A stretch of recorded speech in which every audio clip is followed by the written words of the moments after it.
Break के बाद एक बार फिर से आप सभी दर्शकों का हार्दिक स्वागत है। मैं हूं आपके साथ श्वेता शर्मा और चलिए बात करेंगे छत्तीसगढ़ की तमाम खबरों के साथ। तो रायपुर से अहम खबर है जहां सीएम विष्णुदेव साय आज जाएंगे बिलासपुर। गृहग्राम बगिया से सुबह 10:30 पर बिलासपुर के लिए रवाना हो जाएंगे। पंडित सुंदर लाल शर्मा विश्वविद्यालय के दीक्षांत समारोह में शामिल होंगे सीएम। तो दोपहर 1:10 पर रायपुर लौटेंगे सीएम विष्णुदेव साय। हम खबर आपको बता दें, छत्तीसगढ़ के सीएम विष्णुदेव साय के भी कार्यक्रम आज तय किए गए हैं। बिलासपुर के दौरे पर आज जा रहे हैं। तो गृहग्राम बगिया से सुबह 10:30 बजे बिलासपुर के लिए रवाना होंगे। इसके पहले बगिया में उन्होंने रात्रि विश्राम कल किया था और आज अहम खबर आपको बता दें, बगिया से बिलासपुर के लिए रवाना होंगे। कार्यक्रम तय किए गए हैं। दीक्षांत समारोह आयोजित होना है। इसी कड़ी में सीएम विष्णुदेव साय आज वहां शिरकत कर रहे हैं।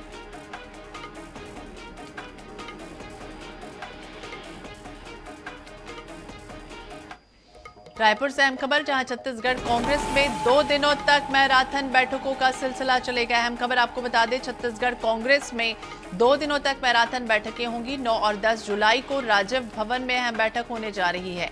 9 जुलाई को वरिष्ठ नेताओं जिला अध्यक्षों की अहम बैठक है, तो वहीं 10 जुलाई को रायपुर दक्षिण उपचुनाव को लेकर बैठक होगी। रायपुर के सभी प्रमुख नेता बैठक में मौजूद रहेंगे। तो 9 और 10 जुलाई को कांग्रेस की अहम बैठक होने जा रही है। मैराथन बैठकों का सिलसिला एक के बाद एक चलने वाला।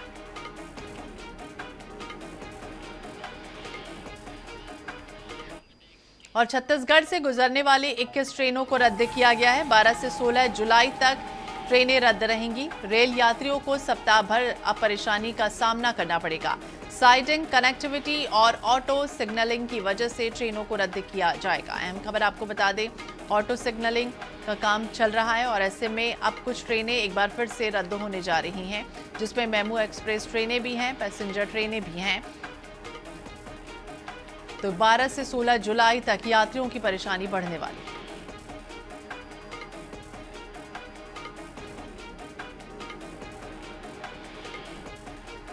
तो अहम खबर आपको बता दें, छत्तीसगढ़ से गुजरने वाली 21 ट्रेनों को रद्द किया जा रहा है। 12 तारीख से लेकर 16 तारीख तक अगर आप इन रूटों पर यात्रा करने जा रहे हैं तो सावधान हो जाइए। ये खबर आपके लिए है। आप अपनी वैकल्पिक व्यवस्थाएं आपको करनी होंगी।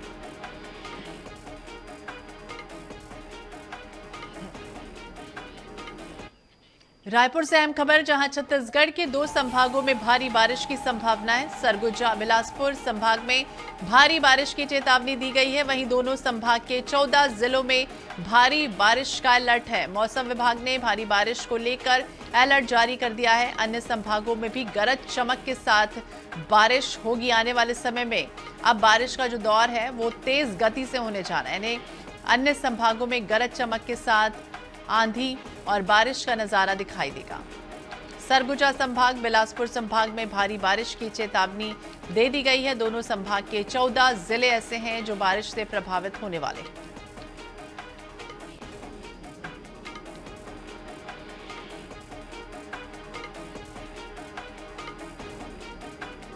तो छत्तीसगढ़ के 2 संभागों में भारी बारिश का अलर्ट जारी कर दिया गया है, जिसमें सरगुजा संभाग है और बिलासपुर संभाग है।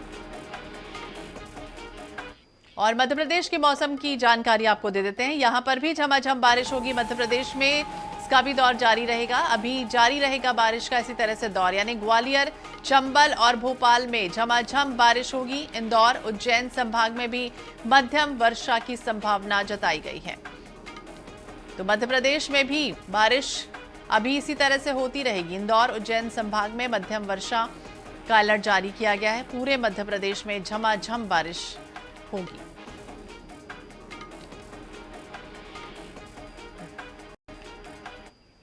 इधर छत्तीसगढ़ के सीएम विष्णुदेव साय की बात की जाए तो अपने गृह ग्राम बगिया में आयोजित राजश्री शाला प्रवेश उत्सव कार्यक्रम में कल शामिल रहे। जशपुर जिले के बगिया गांव में शुक्रवार को सीएम साय ने छात्रों को साइकिल वितरित की। साथ ही छात्रों को संबोधित करते हुए उन्होंने कहा कि इस बगिया स्कूल में 1ली से 5वीं तक शिक्षा ग्रहण कर चुके हैं।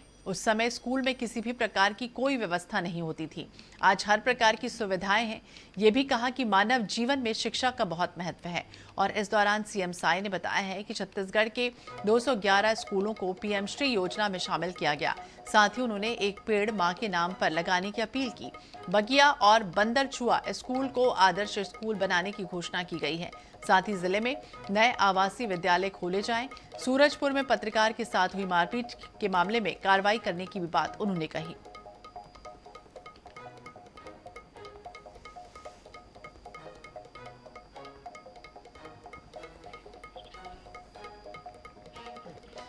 छत्तीसगढ़ में लगातार ट्रेनों के रद्द होने को लेकर पूर्व सीएम भूपेश बघेल ने केंद्र और राज्य सरकार पर जमकर निशाना साधा। उन्होंने कहा कि छत्तीसगढ़ की यात्री ट्रेनों की हालत बहुत खराब है। यात्री ट्रेनें लगातार रद्द होती हैं, जबकि मालगाड़ी लगातार चल रही है। उन्होंने गौ तस्करी को लेकर भी डबल इंजन सरकार पर तंज कसा। कहा, भाजपा ने सबसे बड़े बीफ निर्यातक से चंदा लिया। दूसरी ओर बजरंग दल जैसे संगठन विरोध प्रदर्शन कर रहे हैं। अगर प्रदेश में डबल इंजन की सरकार है तो विरोध प्रदर्शन की जरूरत क्यों पड़ रही है? साथ ही महादेव सट्टा ऐप को लेकर कहा कि महादेव ऐप में कार्रवाई की शुरुआत कांग्रेस सरकार में हुई थी। डबल इंजन की सरकार है तो महादेव ऐप कैसे चल रहा है? महादेव ऐप बंद नहीं हुआ, लेकिन गजानन ऐप आ गया है। हालत बहुत खराब है। अभी 212 ट्रेन के 1000 से अधिक फेरे रद्द हो गए और वहीं जो माल लादान का काम है वो रिकॉर्ड बना रहा है छत्तीसगढ़ में।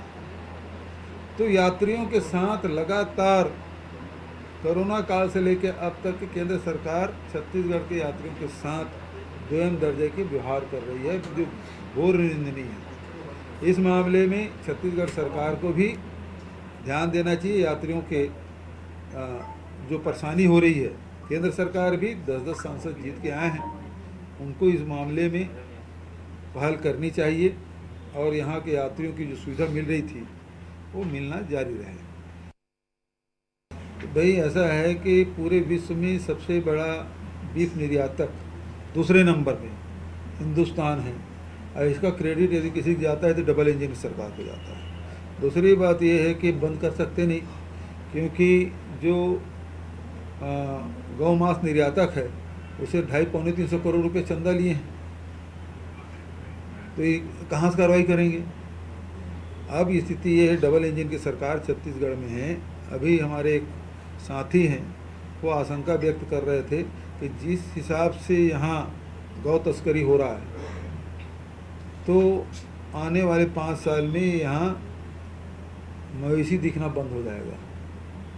ये स्थिति, क्योंकि भर भर के ट्रकों में भर के जा रहे हैं और ये गौ मांस निर्यातकों को बढ़ावा देने का काम हो रहा है और ये हमारे भावनाओं से खेलने का काम, दूसरे दिखावा कर रहे हैं कि हम धरना कर रहे हैं, प्रदर्शन कर रहे हैं, घेराव कर। तुम्हारी सरकार है भाई, फिर तुमको प्रदर्शन करने की जरूरत क्या पड़ी?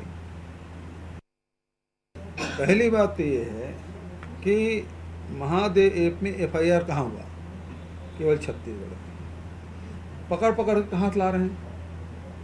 कोई हैदराबाद से ला रहे हैं, कोई मुंबई से ला रहे हैं, कोई गोवा से ला रहे हैं, कोई उड़ीसा से ला रहे हैं, कोई उत्तर प्रदेश से आ रहा है, कोई दिल्ली से आ रहा है। मतलब देश भर के अनेक राज्यों से ये पकड़ के ला रहे हैं। मतलब इसका मतलब ये है कि भाजपा शासित राज्यों में महादेव सट्टा चल रहा है।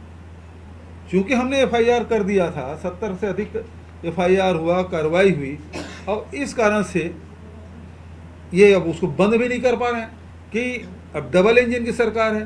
चूँकि जो विदेश भाग गया है तो उसे लाने की जिम्मेदारी तो भारत सरकार की होती है। क्या पूरे देश भर में बैन लगाया जाएगा? हमने तो गूगल में बंद करवा दिया था। दूसरे ऐप में बंद क्यों नहीं कराया जा रहा है? डबल इंजन की सरकार है, क्यों बंद नहीं कर रहे हैं? तो ये केवल बदनाम कर, क्योंकि मीडिया इनके हाथ में है, इनके पास मंच है, तो आरोप लगा रहे हैं।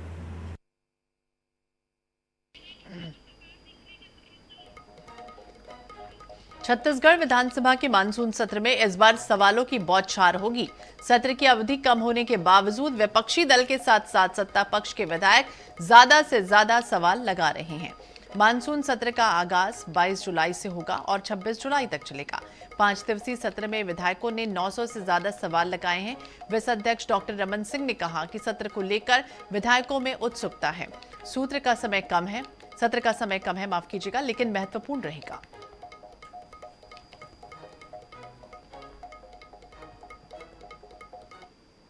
घायलों के साथ जीवन पर्यंत संबंधन से खड़े रहने का आग्रह किया है, जिसको सभी ने माना भी है। सभी इस जिम्मेदारी को निभा भी रहे हैं।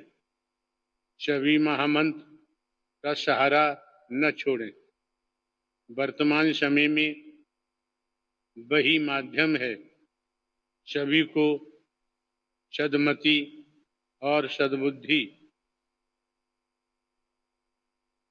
प्राप्त होने की इच्छा रखते हैं।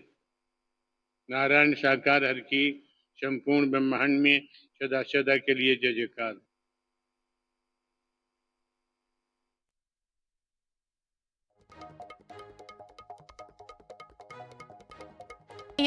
ये वही भोले बाबा हैं।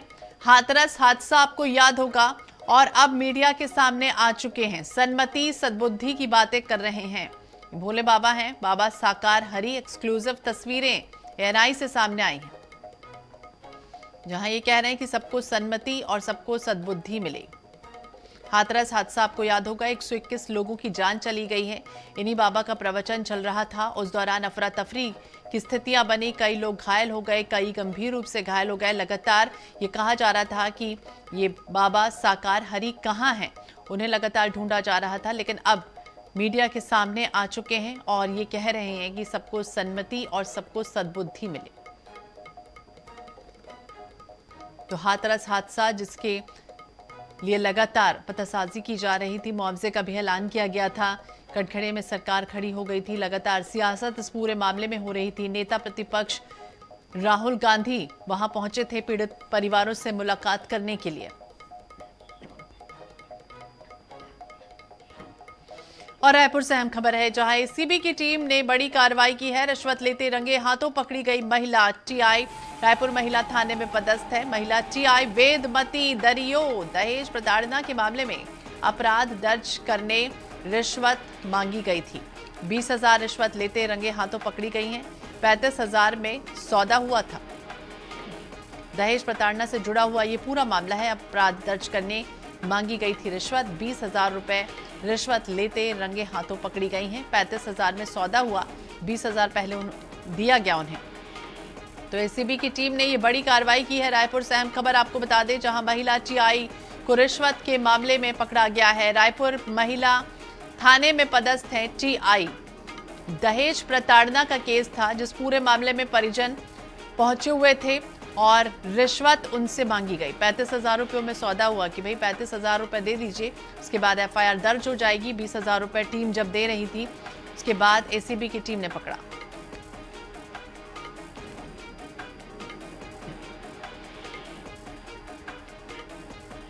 और कवर्धा से खबर, जहां ग्रामीणों ने अनोखा विरोध किया है, प्रदर्शन किया है। सड़क पर फैले कीचड़ में धान की रोपाई कर दी। गांव में सड़क दलदल में तब्दील हो गई है। शासन प्रशासन से कई बार ये मांग कर चुके हैं, लेकिन कोई सुनने वाला नहीं है।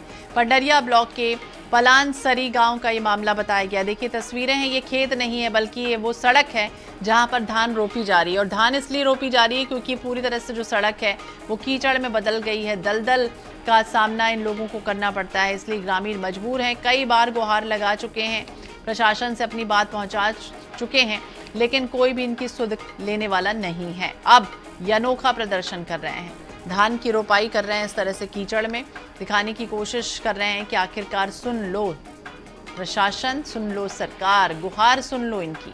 सड़क पर फैले कीचड़ में धान की रोपाई से जुड़ा हुआ ये मामला कवर्धा से सामने आया, जब ग्रामीण सड़कों पर उतर चुके हैं। ये खेत नहीं है बल्कि वो सड़क है जहां से रोज इनका आना जाना होता है। ये पूरी तरह से कीचड़ में बदल गया। छत्तीसगढ़ में कांग्रेस विधानसभा सत्र से ठीक पहले बिजली कटौती और दरों में वृद्धि के मामले में बड़ा आंदोलन किया जा रहा है। कांग्रेस के आंदोलन के ऐलान के साथ ही इसे लेकर सियासत शुरू हो चुकी है। कांग्रेस ने 8 जुलाई को पूरे प्रदेश में आंदोलन करने की घोषणा की है। देखिए।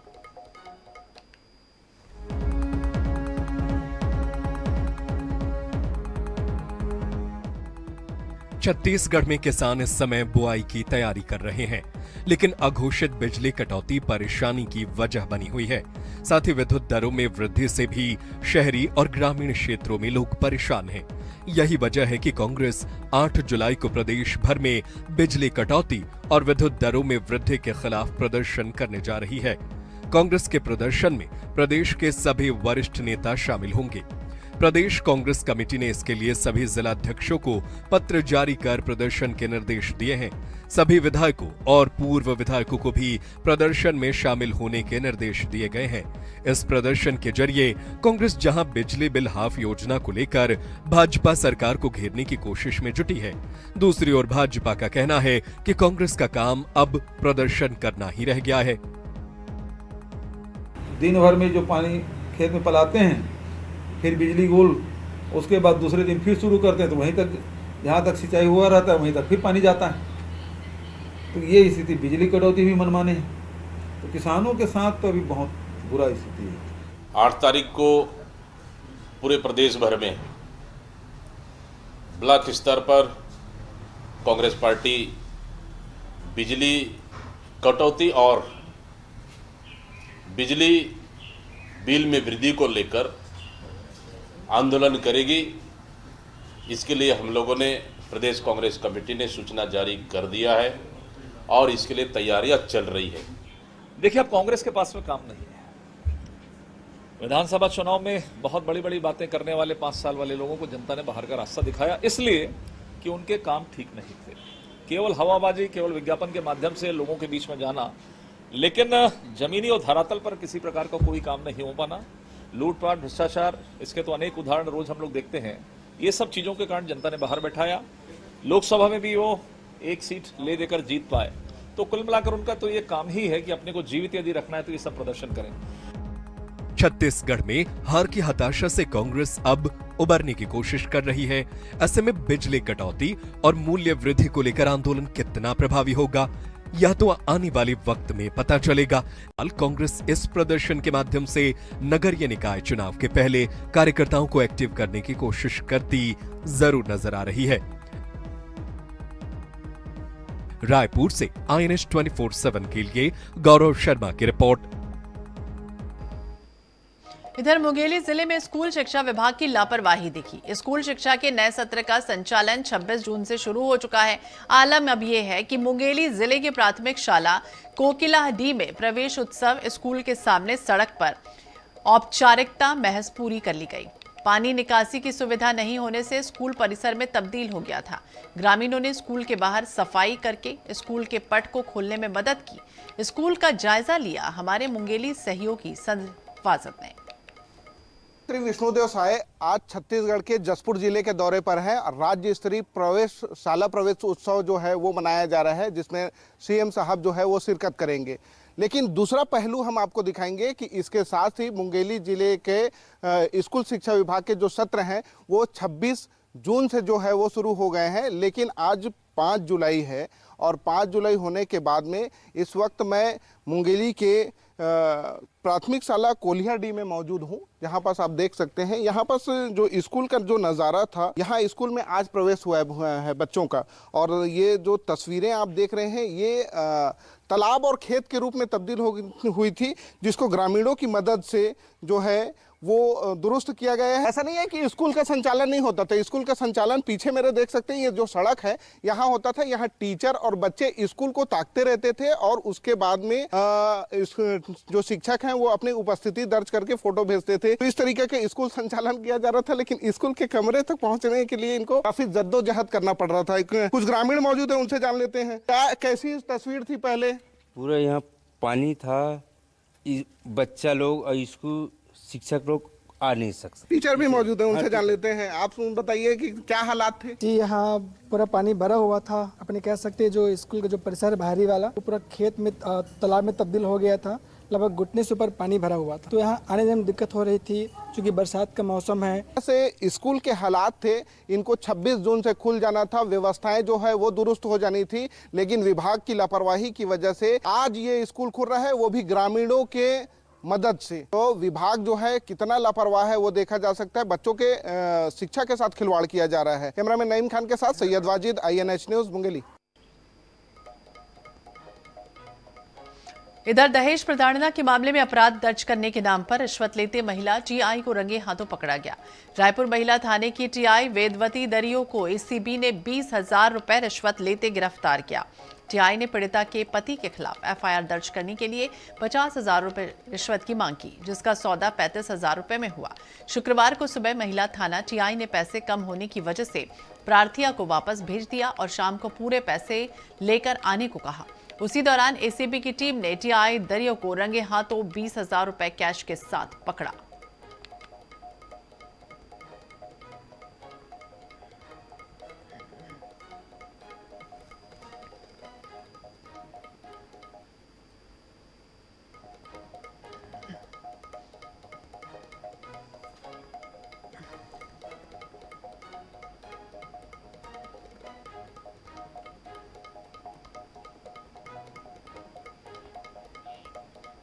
और खबरों का सिलसिला लगातार जारी रहेगा। वक्त हो चला एक और छोटे से ब्रेक का, फौरन लौटेंगे।